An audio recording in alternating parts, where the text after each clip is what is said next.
Hi good people, it's not that long ago I moved into my workshop, the workshop you see around me here, and you have seen me do some improvements and build in some furniture and stuff like that.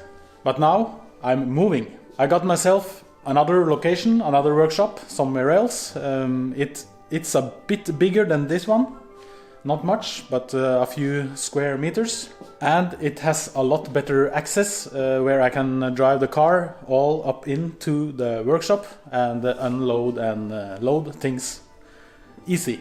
This workshop is in the basement of a big building and I have to take the elevator down here, and there's a long hallway to get to this location. So I look forward to getting a more convenient location for my workshop. With that said, it's a lot of work to move, so I have to start packing down my stuff.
Oh well, goodbye for now.